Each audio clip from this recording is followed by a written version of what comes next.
Hello students, my name is Shiv Kumar Patel और मैं आपको बायोलॉजी पढ़ाऊंगा। तो आज हम डिस्कशन करेंगे क्लासिफिकेशन के बारे में। तो हम मेनली अपना फोकस रखेंगे 5 किंगडम क्लासिफिकेशन पे।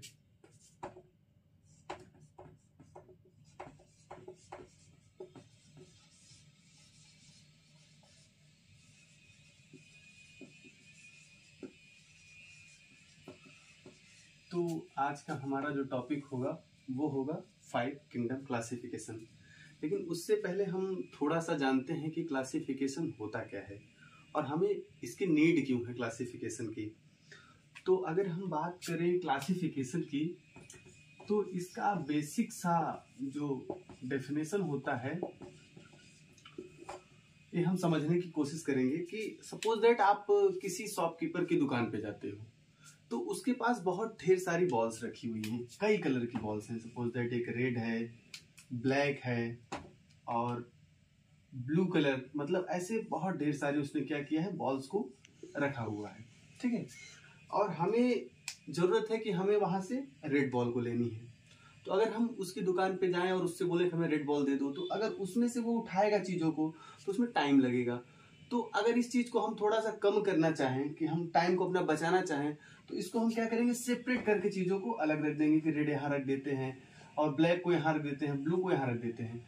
तो सिंपल सा मतलब ये है कि हमने इसको क्या किया बेटा, क्लासीफाई कर दिया।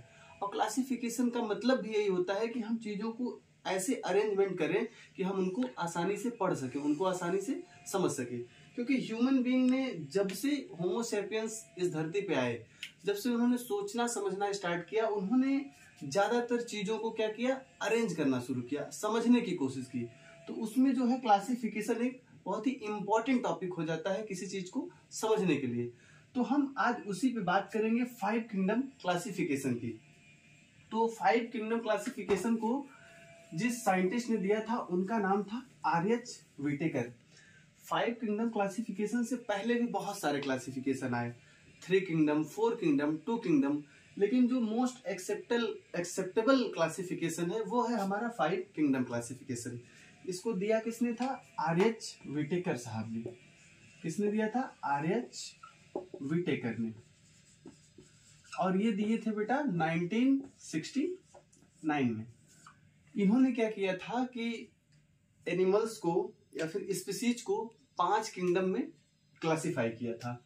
किसमें, एक था मोनेरा, प्रोटिस्टा,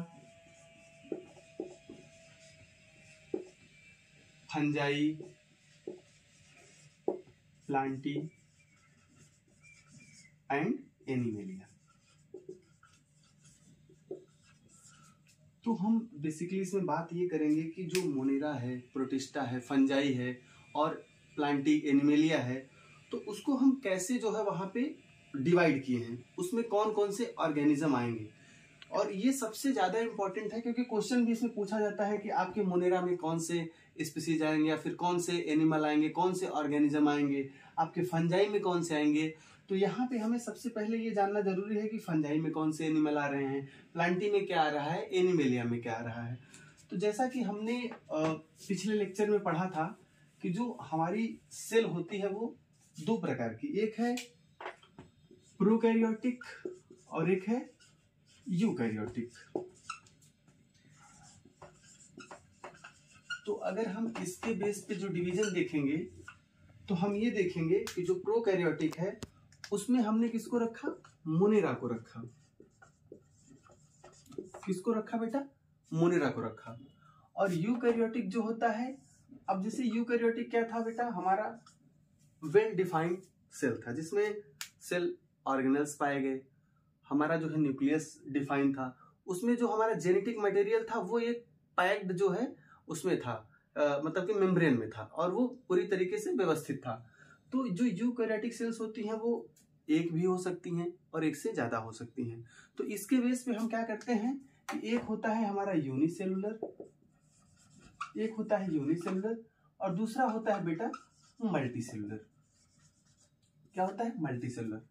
तो जो हमारा यूनिसेलुलर होता है उसमें हम किसको रखते हैं बेटा? प्रोटिस्टा को। ये हमें जो है याद रखने की जरूरत है, क्योंकि हम जो यूनिसेलुलर यूकैरियोटिक यूनिसेलुलर में हम किसको रखते हैं बेटा? प्रोटिस्टा को रखते हैं। ठीक है, किसको रखते हैं? प्रोटिस्टा को। तो यहां तक बात अगर आपको समझ में आ गई होगी कि प्रोकैरियोटिक में हमने मोनेरा को रखा, यूकैरियोटिक में हमने यूनिसेलुलर और मल्टीसेलुलर को डिवाइड किया, और यूनिसेलुलर में हमने किसको रखा बेटा? प्रोटिस्टा को रखा। अब देखो इसके बाद हमारे पास क्या बचता है? मल्टीसेलुलर। किसमें? यूकैरियोटिक में। तो अब यहां पे अगर हम बात करें यूकैरियोटिक मल्टीसेलुलर की, तो व्हिटेकर साहब ने क्या किया कि जो हमारे पास यूकैरियोटिक था उसमें एक उन्होंने कैटेगरी लिया था मल्टीसेलुलर की। तो उसमें क्या था बेटा कि जो मल्टीसेलुलर था उसमें भी उन्होंने सेल वॉल के बेसिस पे इसको दो भागों में डिवाइड कर दिया था। सिंपली क्या था? जिसमें सेल वॉल क्या थी? प्रेजेंट थी, सेल वॉल प्रेजेंट। और एक ग्रुप था जिसमें सेल वॉल एब्सेंट थी। हम बात कर रहे हैं यूकैरियोटिक में मल्टीसेलुलर ऑर्गेनिज्म की, जिसमें एक क्या था? सेल वॉल प्रेजेंट था और एक में सेल वॉल एब्सेंट था।